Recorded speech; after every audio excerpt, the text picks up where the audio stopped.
Welcome to a strategy session with Redesign Your Thinking, LLC. This strategy session is called How to Win a Rigged Game. Now, before I go into the session, I'd like to do a shameless plug for Redesign Your Thinking, LLC products at the Redesign Your Thinking online store. Register. Look for the register so you make sure that it's an official Redesign Your Thinking product. And this one that I'm wearing today is called it says, money has no power in and of itself. The power is in the hands that wield it. Now, this particular design that I'm wearing is one of our prototypes, and I didn't really like it. So this is a discontinued design, but I have a much cooler design for you that has this on here. And you can get that over at the redesignyourthinking.blog and just click on shop. And that way you'll be able to get instant access to it. We have all sorts of collections. We have the Mental Makeover Collection, the Deliberate God Collection, the Unity Construct Collection, which is all about the Federalist Papers and government and history. And we also have the new collection that I'm working on right now called Child's Eye, which is all about kids empowerment. So lots of great things coming up, but let me go ahead and get in with the session today.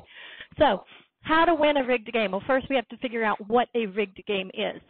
A rigged game is something that seems like you're not allowed to be in it. It seems like all the rules, all the criteria, all the parameters, whatever you want to call it, is stacked up against you. Even though it's something that has to do directly with your life, you can't really be a part of it. It has the illusion of you being able to be a part of it, but because of the rules that have been created, you are out. So what do you do in that kind of situation where it seems like everything is stacked up against you, but you're out? And that's what we're going to talk about today. So the first thing you have to realize is if somebody is looking at you as a stereotype, somebody who is seen below that person. Like, here's the person up here, and you're down here in their mind. So if you're down here, what's going to happen is that your words are not going to get into their ears, and it's not going to get into their brain, because it's going to seem like everything that you're doing is just shouting down here. All your words, all your talking, and they won't hear you, which is why you might find that somebody who sees you as a stereotype down here is going to nitpick more at your words. They're going to look at you from the level of judgment, a critic. And so what ends up happening is you start getting nitpicked. I mean, all the little details. And they're insignificant details that really doesn't have anything to do with the whole topic or the argument that you're trying to present, but because they're looking at you from an area of judgment, that is where their brain is going. You are down here, they are up here, they are going to judge you. So that ends up causing a lot of communication problems for somebody who is a stereotype. If you are a stereotype and you are down here and people are up here, it doesn't matter how smart you make yourself. It doesn't matter how many times you try to prove yourself.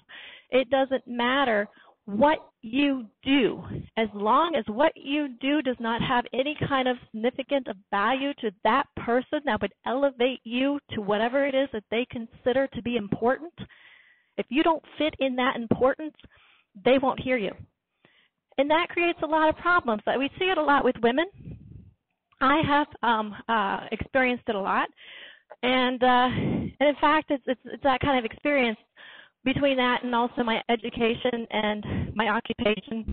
My education is women's work. My occupation is women's work. Everything about me is women's work. And so even though my women's work is actually it's called a systematic analysis of human behavior across timelines and geographic planes, it's something that lets me predict trends and markets and what have you. But because everything I am is seen as women's work, and women are still down here when it comes to a lot of things, I'm not heard, usually. But I got smart. And whenever you are in a rigged game, you have to get smart. You don't work harder. I found that out by trying to increase my knowledge, let me call it the intellectual tool belt. It's the intellectual tool belt is everything that you use for everything that you need part of your daily life. So it's all the skills that you gain, all the books that you read, all the things that you see, all the experiences that you have. All of these things go into your intellectual tool belt. And I'll tell you, mine is pretty stacked. I kept trying to teach myself how to think like this person, and think like this person, think like an economist, think like a lawyer, think like I already knew merchant and marketing and all of that from working in manufacturing and having also to do with global trade. So I knew all that area and every part and piece of commerce and retail and that whole and anything dealing with contracts and the freelance and all of that. I already knew that. So I just felt like I kept adding more and more and more and more. And then before I knew it, nobody, not only could they not hear me, but when they did hear me, they didn't have any idea what I was saying. Now, my words were over their heads, so my words are way over the head, but I am still down here. And that's why they heard me. Okay? You see that? So I'm still down here in their mind, but now I'm speaking over their heads, and because of that balance, I got heard, but when I did get heard, they had no clue what I was saying. Isn't that crazy? So that's the paradox. If you try to play a rigged game like that, by trying to play it at whatever that person's, your critics, demand or expectation for you, it will not work unless you have something, and it could be the fancy degree. I think MBA is a really good one that everyone's like, oh, if you have an MBA, then you know everything. I have an MFA, and that one's not really seen as a big deal, even though it really, really is.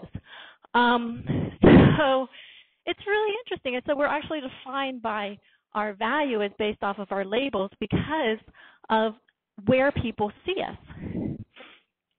In order to play a rigged game, and why I'm going through all this and dealing and using all this gesture is because to do a rigged game, you have to realize value. I write it here.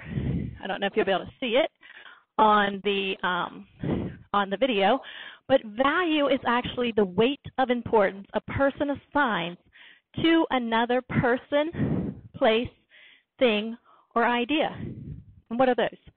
They're nouns, right? So value is the weight of importance, and that has to do with balance and scales. So value is the weight of importance another person assigns to another noun. Usually it's a person, but it can also be an idea, or it could be a degree, or it could be an occupation. All of these things that are physical things, and they are attributed of value, or weight of importance determines the value. That's what it was. Sorry. I'm still trying to get used to talking in front of people. I haven't done this in like 4 years. I used to teach a lot. I used to be an adjunct instructor, and so, we get into the habit, but whenever you get out of that, you kind of get out of the habit, and then, so I just have to get back into the habit of talking live. So you get me stumbling a lot, but that's okay. So, if you don't see me, if you see me down here anyways, it's cool because I just kind of fit the profile. Anyway, so value is the weight of importance another person assigns to a person, place, thing, or idea. Value is amount of weight, okay? That's going to get really cool because playing a rigged game is actually, and to win is actually way easier than what you would think. So value is the amount of weight. Value is equal to the amount of weight. Okay. So we talked about scales. So if we have a person A who's up here, okay, so we have person A, and then we have person B that's down here, all right? This is person A, this is person B. Person A talks, okay? Person B talks, okay? If person B sees person A as somebody to be revered, you're looking up. Even though you're physically not looking up, your mind is looking up. And so that person's words are going to have a lot more importance. You're going to hold on and revere that person's word a lot more than if the person was on the same level with you. We'll call that person C. Or if that person was down here, and we'll call that person D. Okay? So we have A, who is speaking up here with the mind, and so I'm going to make sure that we don't lose focus that this is an abstract representation of the mind. You know, nobody is physically looking up or looking down, but your mind, if it were personified into a person, this is what it would be doing. So A is looking or is talking and being heard this way, and B, who's here, is looking up in reverence. Weight of importance is high, okay? So the value of that person, and I'm not a mathematician. If I was, I could probably take all of this that I'm doing and turn it into a really funky formula that's full of mathematical stuff, but I'm not.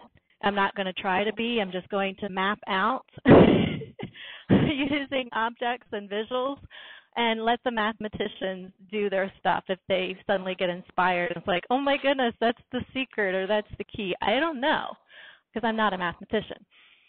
In fact, I did really bad in math, which is so funny that I actually go back to the ideas of math with this now. Anyways, so B is seeing the value of A as going up. And it really sounds familiar to a math lesson that I had, I think, with economics. So, yeah, it might be something really, really big that I don't even know. Anyways, so B is seeing A as a value of going up. And so everything that A says is then revered. A, at the same time, is seeing B as a value in which they look down. Their mind is looking down. And when you look down on somebody, you're looking at them in the form of a critic, condemn, judge, nitpick.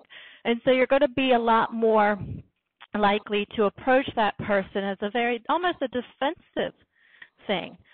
You're not really seeing them, I don't know if you would see them as a threat, maybe.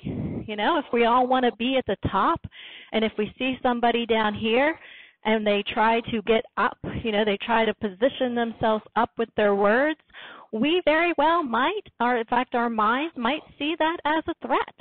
We are reactionary, instinctual creatures, you know. And again, you can go back to anthropology, and I had some anthropology classes, and I'm sure there's something there too, but I'm not an anthropologist, so I can't delve into that part of it either. But I just know that there might be an idea of threat for somebody who is up here, and they see somebody who is beneath them try to elevate themselves with their words and their actions, being seen as a threat, and therefore increasing the chance of that person judging in order to put them down in their place. Okay, so we have A and B. If B and C are seen as equal, then there's no problem with communication. This person is heard and this person is heard. But with A and B, as we talked about, A is speaking up here, B is focusing and they're drawn in and they're excited. But in the other reverse, A is here and B is down there, and their mind is looking down, and they're a lot more judgmental. And that creates barriers of communication. And you can see the same thing with B to D, the same instance. So the question becomes, and I'm old school. I mean, I like the electronics, and I'm actually exploring some 3D really cool video stuff right now. That I'm really excited. I can take pictures and make them talk and things like that.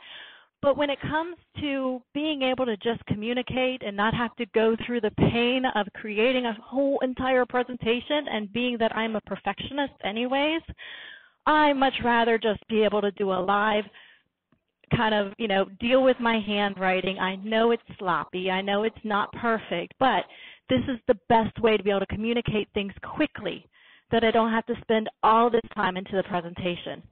So that's the really nice thing about doing things for video and doing things live.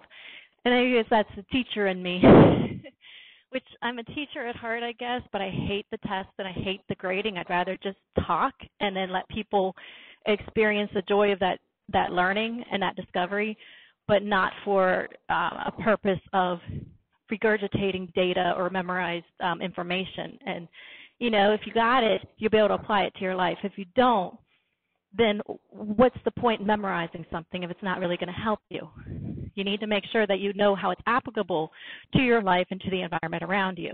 Otherwise, it's, you'd be great on Jeopardy, but what good will it do you?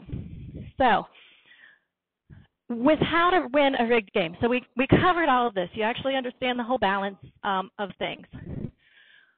This is the rigged game. So if you're in a situation where it seems like everybody is up here as far as their titles, their wealth, their whatever, everybody in the room is acknowledged the same way, but you don't fit into that criteria. You're different, okay?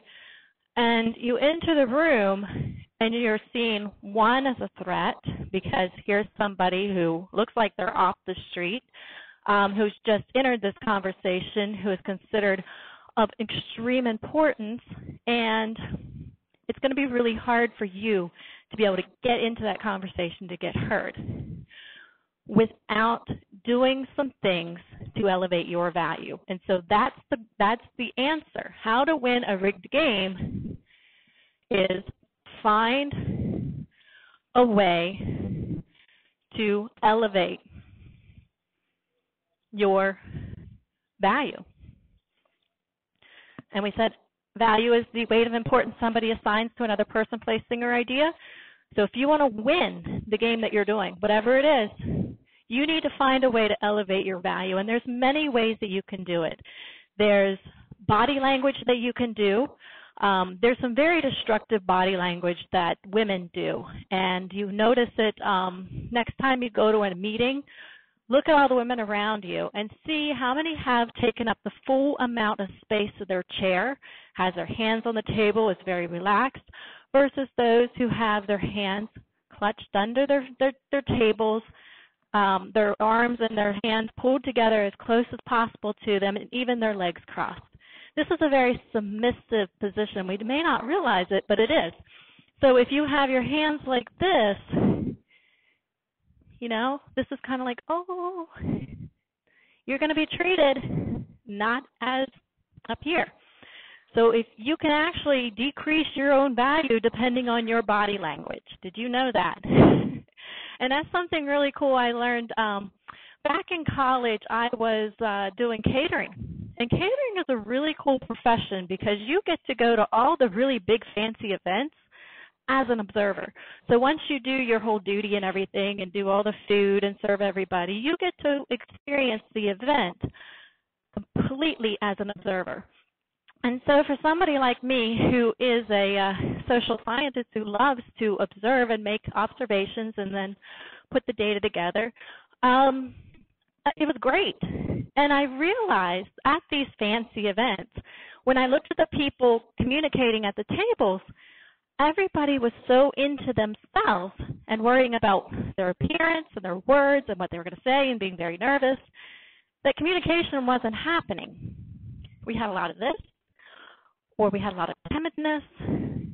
So when it came time for me to be able to go to one of these fancy events, man, I owned the table.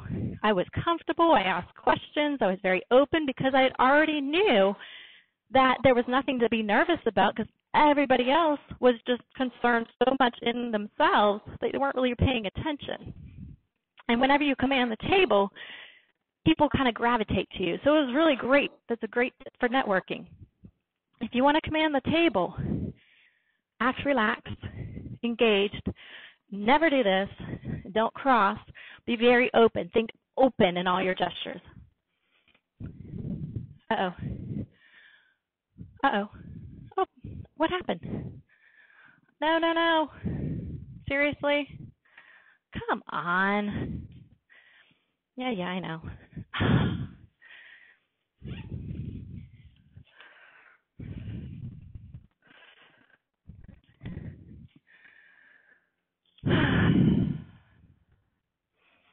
Of course. Of course. Why are you loading photos? This is not the time to have a screensaver. Hello? Okay. We're back. Man, I tell you. There we go. Okay, apparently my computer decided that I wasn't using it at all and decided to go into screensaver mode on the video. That's fantastic. Anyway, you just have to roll with it. You can't really let these technology glitches get in your way. Sometimes people will make that completely knock them off their feet. You know, unprepared, just freak out. That, too, can lower your value. Anything that interferes with the presentation of yourself to someone else that can make you look less than in their eyes, not being prepared, stumbling sometimes the way we look, especially the way we look. I'm going to fix this. People put so much emphasis into the way you look. You know, you can actually, the suit you wear, the clothing you wear, for a lot of people will determine your value. One trick I like to do whenever I did networking was to purposely dress down. That way I could tell who was legitimately interested in working with me and who was more fly-by-night. And it worked. I got the serious ones, especially when I had very limited budgets to work with. So I had to have the serious ones. So how to win a rigged game? Find a way to elevate your value. What are some ways to do it? So we talked about some ways of decreasing our value. Some of it just the things that we do, or the way we say things, or the way we interact, or the way we present ourselves, or the way we carry our hands. All these little things that can actually cause the mind, you know, this personification of the mind that we were talking about, to end up looking down on somebody and making a judgment call. We're very judgmental. Even people will say, oh, I'm not judgmental. It's like, no, we really are. We like to do it. It's our human nature to divide, conquer, categorize. We're judgmental. It's who we are. It's how our brain works. So, in order to elevate your value, one, you want to make sure you're not going to be doing anything that's going to decrease your value in somebody's eyes. And two, you want to, you want to find ways to elevate your value. How do you do it? Well, you can do it through branding. Now we talk about, you know, you hear branding a lot and you think of it as products, you know, things that you sell in stores and, you know, commercials and services. You know, you think of it commercial, basically. Branding is commercial. Branding is actually personal, okay? Branding is the brand that you put out there that others will judge you on. That's your branding. And you can change your branding anytime. It's very easy. If you understand that people will assign value to you based off of labels, you can easily adapt any kind of label you want. You change your environment, you change yourself. The whole point is changing the mind, that mental mind who is assigning judgment calls based on whether it's looking up at somebody or the mind is looking down at somebody. So if you can elevate your value to that mind, you can trick it to making you become person A. Whereas, and then everybody starts to acknowledge your words. And that is beautiful because then you don't have to work so hard. You don't have to worry about trying to prove yourself, improve yourself, improve yourself, improve yourself, because let me tell you, you won't. If you think you're just going to work harder and harder and harder, not. You have to work smarter. And that's what that means. I don't know if people realize that whenever they came up with the idea. Working smarter is about elevating your value, finding the things that will elevate your value in that mind's eyes. So, great way of doing it. Find somebody who is already of high value and hook up with them. Their value will buoy yours up. Instant uplift. That's a great way. Man, if you've got that, that's what you want. I mean, that's the fast-paced way to elevate your value. And I've talked to people who have that person who can instantly give them a fast pass, and they say, no, I don't want to do it. I want to do it on my own. Why? Go ahead and get that fast pass and then prove yourself, because people will hear you. It's going to take you a long time to get people to hear you if they don't see you of value. If they don't see you either on even plane or above. If they see you down here, they're not going to hear you. And it's actually a thing in psychology called cognitive bias. Cognitive bias is when the brain literally blocks information from coming in when it counters what somebody wants to believe. So if somebody wants to believe, because their mind is looking down, that you are beneath them, that brain will block anything that counters that idea. Isn't that cool? So if you have the fast path, take it. My goodness, take it. And then with that ability to be heard, prove yourself. Prove yourself worthy of that fast pass. Because if you don't, then you can easily, you can lose it. Okay? A fast pass is not guaranteed always to be up. Another way of doing it is finding out what is already available to you. Things that are naturally gravitated to. And I love the social media. Now, being a former, or an ex, I'll call it an ex-costume designer, because I'm completely out of the whole theatrical world. I'm in total abstract land now. I'm taking theater to a completely new level that's never even been heard of before. That's where I am. I'm not designing costumes anymore for a stage. So, but for me, being able to take the social media world, the environment, and transform that into my stage where I have instant access to stereotype changing and perspective shifting and creating whatever characters I want out of people, or elevating value and decreasing value. It's awesome. It feels like I've come home without having any extra expense to that entailed with costumes. My goodness, they're so expensive. Or having the clutter in my house. It's like I can do everything I've ever wanted to do with that theater world, but without having all the clutter. Perfect.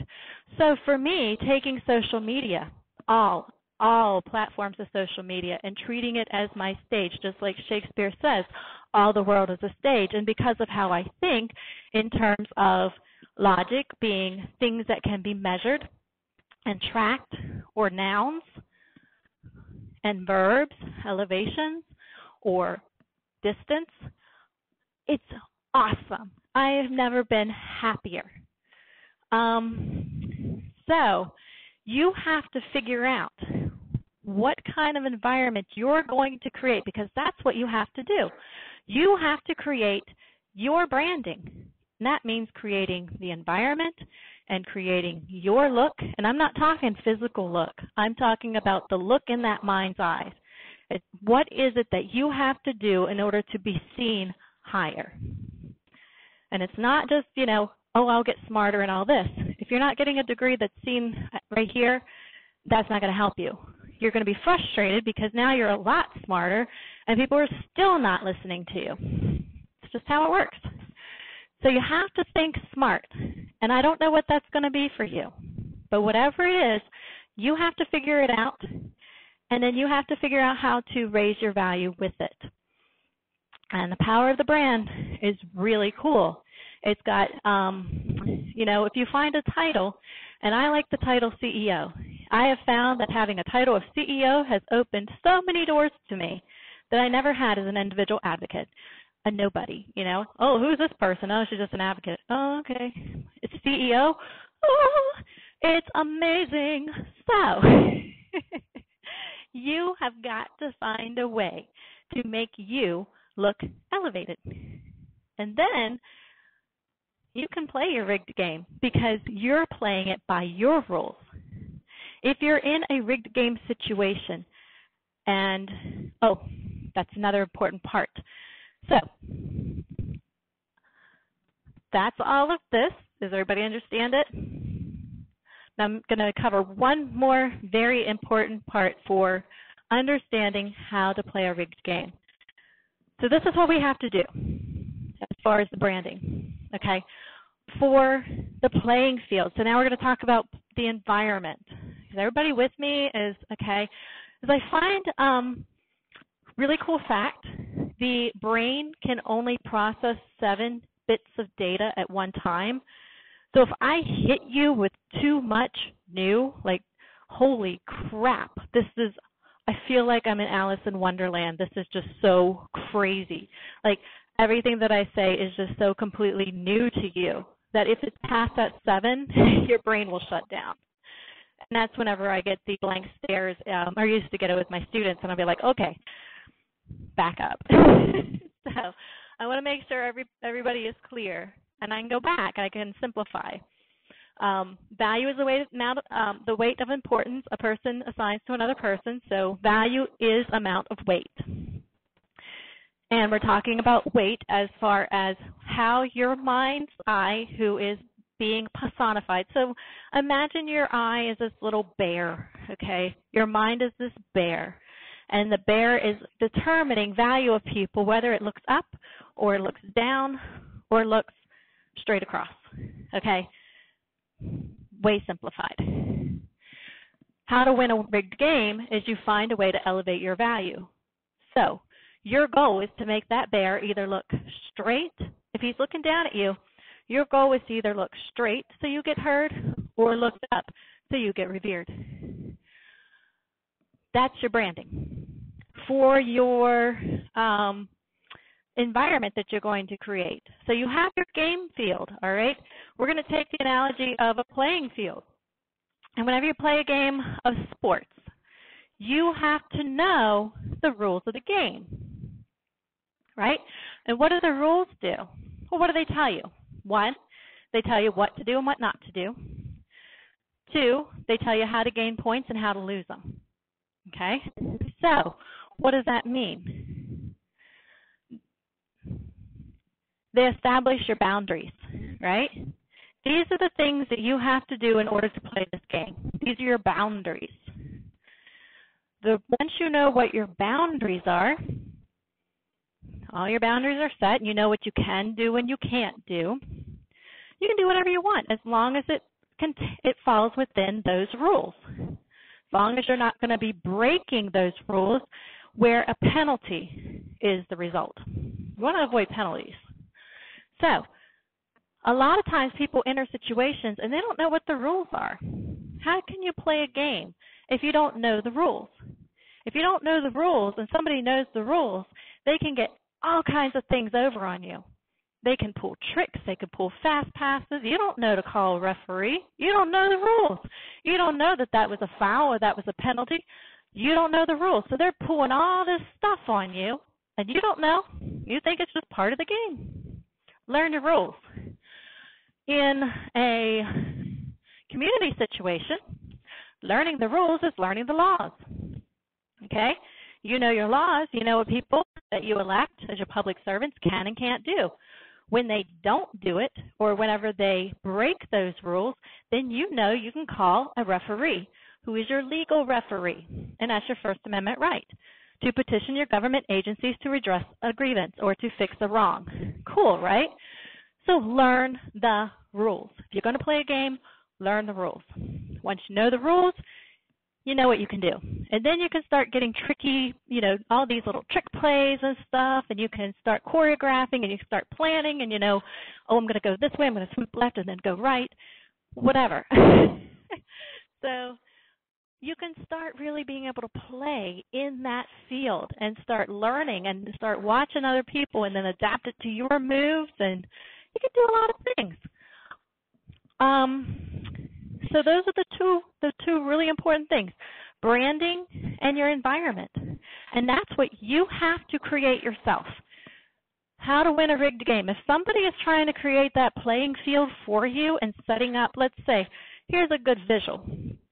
So you're playing this game, and you have the rule book, and you have, you know, everybody knows the rules. And you're on the playing field, and everything's going great. You're passing the ball, and everybody's cooperating. And somebody comes along, and they bring up these orange cones, and they start setting them in place. And they say, nope, you can't go here. This zone. You know that story, Calvin and Hobbes? Calvin Ball, where they start creating their own rules and saying, no, you can't do this, and you can't do this, and you have to stay in here. This happens all the time, where people end up setting the rules that are not part of the official game rules. And if you don't know what the official game rules are, you assume the rules that they set are part of the game. And so you comply with them. You're like, oh, okay, so I can't do this, so I'm going to, and it makes you work harder. And while they're able to play the entire field, you're trying to navigate how to get through this obstacle that shouldn't be on the field in the first place. So, learn your rules. Once you know what the rules are and somebody does that, you can call a legal referee. Hey, referee, this is a penalty. You can't have that. Or you can create your own game plan and say, I'm not going to follow that. I'm going to destroy that because I know that's not part of the game, and if it's not part of the game, it's fair play for whatever I want to do. Isn't that cool? So, I know, I say that a lot. Isn't that cool? But that's it. So that is a very simplified but not really personification of how to win a rigged game. And do you have any questions? No? Okay. And I'm going to have this on video so that you can go back on your own time and run through it and maybe watch a couple spots here and there, because it might be too much information to kind of shove at you at once. People don't look at the world in terms of things that can be measured or weighed and things that can be tracked. It's just not something that you do. It's something I do, but it's not something that the normal person does. And so where it may look really simple to me, everyone else is like, oh my gosh, I have no idea. This girl is crazy. That's okay. And that's what you're going to find. If you are talking over somebody's head, the brain will shut down, and it will be easier for that brain, in order to establish logic, because you're taking them into chaos, that you must be crazy. And that's the normal response. And if that's your response, that just tells you you need to go back to your playing field. You need to recalculate how you're going to do things. Maybe you're talking above people. So how do you find a way to lower your words so that they get heard?